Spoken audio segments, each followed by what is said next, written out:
स्थापकाय च धर्मस्य सर्वधर्मस्वरूपिणे अवतारवरिष्ठाय Ramakrishnaय te Namaha. Yesterday we saw how the tuning with nature, when our mind expands to be freely with nature, getting rid of all the knots and bonds, if I am one with nature, forgetting all my problems and responsibilities, how I can perceive the divinity. And if I am in tune with nature, how I can manifest the divinity. Sri Ramakrishna is manifesting the divinity, and all others, Keshab wants everyone to realize that, experience that. By being in tune with the nature, all are aware of Sri Ramakrishna, all are aware, heard, and many have seen him in Samadhi Sthiti, which human race sees very rarely, and a few who are fortunate would see them. Even in present days, in Himalayas and all the places, there will be at least a few who enter often into Samadhi, or at least sometime into Samadhi. But there won't be others who are witnessing them around. They go, they enjoy, they come back. And we fail to see them because their nature usually of those who have transcended nature is to look upon the nature as divine. When they see nature as divine, the whole thing, all beings as divine, they don't feel like displaying anything or telling them anything. Most of the sadhakas, unless the Divine Mother, taking compassion on the jivas, try to make them express openly or keep that ego of teaching, like as in Shankaracharya and others. After reaching perfection, they come down to teach mankind. They may display, but their sadhana period will be over, and with that ego of teaching, the Divine Mother has kept in them, yet to display those states which they passed through may not be possible. So we fail to see, and Keshab Sen has seen,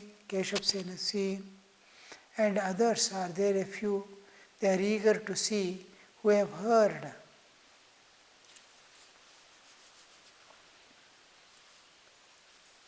The passengers saw in the front the whole, how the nature M describes. M is one of the passengers who actually gets down and goes to call Sri Ramakrishna with others. The passengers saw in front of them the bathing ghat and the chandni. To their left, in the temple compounds, stood 6 temples of Shiva on their right and another 6 of Shiva on the other side, on the left and right. The white steeple of Kali temple, the tree tops of the Panchavati, the silhouette of the pine trees stood high against the blue autumn sky.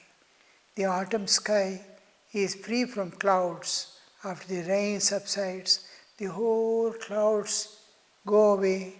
It is cool and pleasant days, and where you would not find any clouds being there. In that background, the whole illumined background. The gardens between the 2 nabats were filled with fragrant flowers. The nabat are the 2 places in a temple complex on either ends from where music is played early in the morning, the Shaina and all that. And when the temple worships and evening Sandhya Arati goes on. So it is in the extreme. Temple is there on this extreme and this extreme. We'll see Nabat. The whole area between the Nabat. Nabat will be in the front towards the Ganges. Ganges is supposed to be front. So the towards the Ganges on either side. That means edge of the Ganges. The whole thing is fragrant flowers. The garden between two Nabas were filled with fragrant flowers, and along the bank of Ganges were rows of flowering plants. The whole thing, flowers and fragrance. The blue sky was reflected in the brown waters of the river, the sacred Ganges, associated with the most ancient traditions of Aryan civilization. These flowers and all, fragrant flowers and colorful flowers in the gardens, we usually decorate the deities with flowers and things, vases and so many things we bring. We try to bring that nature inside the temple premises with God. And in Hinduism you see, whether it is Shiva or Durga or Parvati or anything, any deity, you will see a beautiful background, a forest-like background, some animals, this, that, and all. Always there will be one animal, one beautiful nature scene behind, and the deity. The nature as it is presented with the whole thing. And we see the animal is the vehicle of the Devata. Ganesha, you'll see rat, which represents the karma. Always active and running. That rat is a symbol of karma, action. So the karmas are being goaded and controlled. We see Ganesha's hand, there is a goad to control. And things like that. With Shiva, you will see the bull. That is, gods ride on animals. In case of human, we see animal nature is riding man. In gods, they ride on animals. Animalhood it cannot be destroyed. It's a part of nature. But it can be kept under control and utilized properly. Every animal nature in us has a purpose in nature. And if it is properly utilized, then it doesn't harm. It has to be controlled, it has to be trained, and it has to be utilized. And then, now, for example, food. Desire to eat food, tasty food. The palate demands tasty food. The tasty food is needed to the extent it is a digestive, it produces the digestive enzymes in us. Now, I take some food, it is nourishing food, but it is not palatable, it is not tasty, then the proper reaction to digest it won't be there. It wants to throw away. But it may be good, but if it is not tasty to the tongue and the brain doesn't receive the proper signals, it will not, the digestive enzymes do not come. I take the tasty, but not for the sake of taste, then it is necessary and nice. We have made our bodily system accustomed to those things through generations. Now we can utilize it for a fine digestive system, or I can utilize it more tasty and other things and fulfill my taste desires. So, if it is properly, it's the animal nature. Animal nature is kept under control and properly utilized, it leads us to the perfection. If it is misused, it takes us to the destruction. So here we see the whole nature is represented. In every picture you see at the background, that means you be one with the nature, try to expand your consciousness to the nature. Nature pervades the entire universe, and you see the divine there. The blue sky was reflected in the brown water of the river, the sacred Ganges, associated with the most ancient traditions of the Aryan civilization. The Aryan civilization we see on the banks of Ganga, it beautifully, from ancient times, the Ganga, Yamuna, and Saraswati, the three rivers, where they converge and where they originate from. Its origin to the whole its flow, we will see the civilization and culture. Civilization is how I will utilize the nature's forces, nature's resources, and make my living comfortable. Civilization. Culture is how I make myself happy, how I make now making a house from cave to house is a civilization. Walking to cycle is civilization. Cycle to car is civilization. We are civilizing more and more, getting civilized. I am utilizing the forces of nature. And how will I make myself happy? Play is a part of culture. Festivals is a part of culture. Dances, arts, sculpture, all these become part of culture and civilization. First, civilization from the base needs you see here we see plenty of monkeys. There are no fruits, nothing, but they survive on leaves. The whole life almost they spend on plucking leaves and eating. Where are the fruits now? A few fruits they may get by stealing in some of the houses or in the gardens. Otherwise, nobody has planted any fruits for them. So, the whole life, almost most of the lives, we see what do they eat? They eat some leaves. Which leaf to eat, which leaf not to eat, they know. The survival is not a problem. Suppose I was a monkey or a bird, I would have survived. But here, civilization is a process by which I make myself more and more comfortable.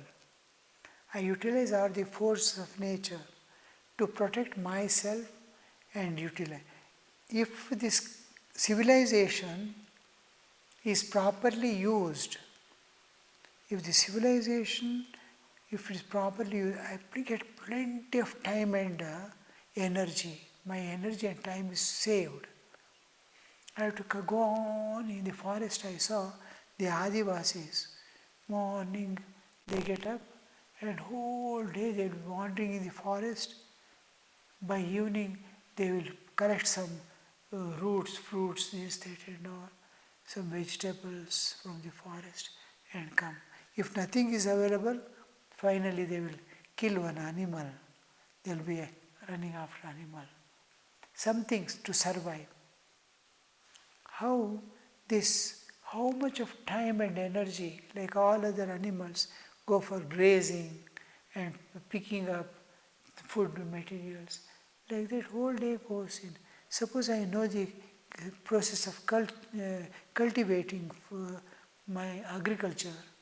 So in agriculture, I will spend few hours and get my whole year's needs fulfilled. I get more time. And this time, what are you going to do? Do you spend in energy or evolving to higher levels of consciousness? In India, they went in search of the spirituality. They wanted to find eternal bliss, eternal. If we can get some amount of, according to our karmic load, we may get some sukha and dukkha inevitably. The sukha dukkha does come. Apart from that, can we go beyond this sukha dukkha and have eternal? Everything is constantly changing flux. Can I transcend this constantly changing flux and enter into unchanging eternal reality? So the whole struggle was, I don't want momentary pleasures of life. I want eternal peace, eternal bliss. The search for the eternal peace and eternal bliss made them to renounce the small needs of life and aspire for eternity and purity, divinity. So there we see the civilization has helped them to enter into the higher realms of consciousness. They did not go on expanding, entering into the now modern. We did not lack also. If you see the Puranas and all, planes or various weapons being used, Agnyastra, this, that and all, we did not lack any need or in things. Still, everything was limited to the extent it is in tune with the nature.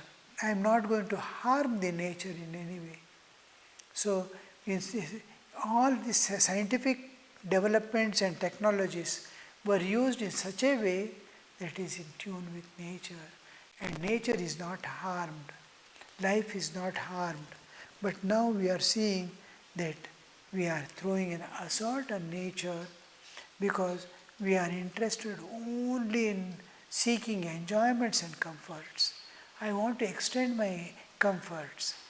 I want to take up culture, extend it to the luxury levels. Luxury levels is unimaginable. How deep I am going to enter into the, I want luxury, I want luxury. The body and mind is becoming weaker and weaker day by day. So senses and minds are being given to totally enjoyments, not to reach the higher levels of consciousness. In Hinduism, on the banks of the ancient Aryan culture, Aryan civilization, what he uses the term civilization. This civilization, Nagarikata, and this one is Samskriti. Culture is Samskriti and Nagarikata. So this civilization, that is development of science and technology, was in such a way that they could utilize all the time and energy to transcend in nature and reach the higher levels of consciousness. The higher levels of consciousness. This is the main important thing you see here, how they use. The blue sky was reflected in the brown water of the river, the sacred Ganges, associated with the most ancient traditions. From that knowledge of the Atman and spirituality as the basis, divinity as the innate nature of humans, man. Man is divine, the soul is divine. The divinity and everything was backed by the spirituality. That kind of tradition, which is unique.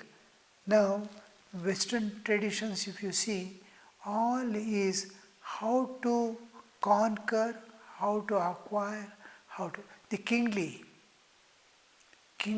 lives. Here, lives of sages, how to transcend and go beyond, how to seek the eternal. There it is, how to acquire, how to exercise power, how to rule over, how to take under control. The same trend is continuing in the West, in the field of science and technology. Science and technology, how do you exploit the nature for my happiness? How to protect the nature is not there.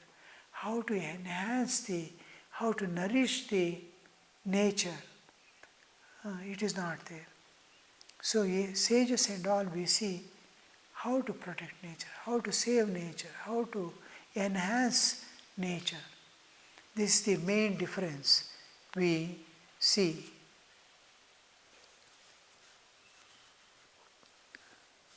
This is the ancient Aryan, all the traditions, whether it is puja or festivals or education or the system of life, the Shodasha Samskaras, how the sacrament is made into available to the jivas, all this, how governing social structures, formation of the social structure, everything is dependent on these Aryan civilization. Tradition of the outer world appeared soft and serene. The sun has become soft. The smooth breeze is blowing, fragrance everywhere of the flowers appeared. The outer world appeared. Many times, if you go in the hot sun, in summer you see it is harsh everywhere, dearth of water and heat. We are struggling. So nature seems to be very harsh. On the other hand, nature seems to appear to be soft and serene, and hearts of the Brahmo devotees were filled with peace. Most of them are Brahmo devotees. Almost all are Brahmo devotees, we can say. We have come to take Sri Ramakrishna on the board. Sri Ramakrishna was in his room talking to Vijay and Haralal, two of the devotees. Some of the disciples of Keshab entered. Vijay is Vijay Krishna Goswami, one of the important persons in the Ramakrishna devotees, among the Ramakrishna devotees, and he is a staunch Vaishnava and who had the courage to stand before the society and speak. Some of the disciples of Keshab entered. Bowing before the master, they said to him, "Sir, the steamer has arrived. Keshab Babu has asked us to take you there." Keshab himself doesn't come here. He sends a few people. Keshab has arranged, and Keshab has highest regard for Sri Ramakrishna. But suppose he goes to call Sri Ramakrishna and bring him, it will be very difficult to manage the situation when he has to be taken in boat to the steamer and made him to put in the steamer. It will be a hectic case. The steamer and boat will go and there are steps in the steamer. The steps are left down to the boat level. Steamer's surface edge will be very high, like bus and a small car or anything. Car you can easily get in, but while getting up in the bus you have to climb. Like that, getting in a boat is different from getting in a steamer. Sri Ramakrishna has to be made to climb into the steamer, and people will rush to see him and what is going to happen. So Keshab is very careful, very prudent, and he sees that, fetch Sri Ramakrishna here.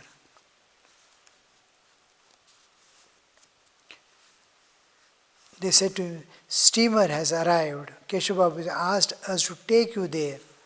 A small boat was to carry Master to the steamer. No sooner did he get into the boat than he lost outer consciousness in Samadhi.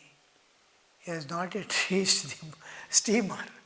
In boat, the moment he entered into boat, he is coming, actually the hearing itself, takes him to the half conscious state, staggering his steps back and front.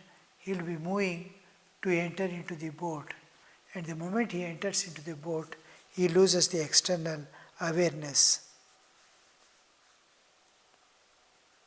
No sooner did he get into the boat than he lost outer consciousness in Samadhi. Vijay was with him. Yam was among the passengers. Yam was with the passengers. As the boat came alongside the steamer, all rushed to the railing to have a view of Sri Ramakrishna. Keshab became anxious to get him safely on the board. With great difficulty, the master was brought back to consciousness of the world and taken to a cabin in steamer. How any smallest suggestion of anything, a huge crowd, waters of Ganga, will immediately throw him into Samadhi, the Bhava Samadhi. He associates everything with the bliss of the Brahman, Atman. He cannot contain himself. Anywhere we see the small enjoyments, the moment we see enjoyments, our mind gets caught there. Even small sweetmeats, dining table, if jalebi or something comes, how the attention is caught. And a small taste of the tongue. These things remind him or bring to the consciousness the absolute ocean of bliss, Ananda Sagara, the Brahman, the Atman, the various aspects of gods and goddesses, huge powers working in the nature, the grace of the God working in the nature as water, as air, as life on the earth. So all this, anything, oh, glory of God, glory of God. So it makes him enter into Bhava Samadhi, state of trance. Trance, small difference between trance and Samadhi is, trance is it can be non-spiritual also. Seeing a nature, I may get lost in nature, awareness, and here pure spirituality. Divinity is most important part of this nature. In Samadhi, exclusively spiritual, exclusively divinity. The supreme divinity is brought into picture. I am entering into a state, just like entering into sleep, deep sleep, dream state, and all. Entirely different level of consciousness. I am expanding to a higher level of consciousness which is more real than our waking state. When I enter into the sleep, I go into less layer of consciousness. More real, more real. Om Shanti Shanti Shanti Harihi Om Tat Sat Shri Ramakrishna Arpanamastu.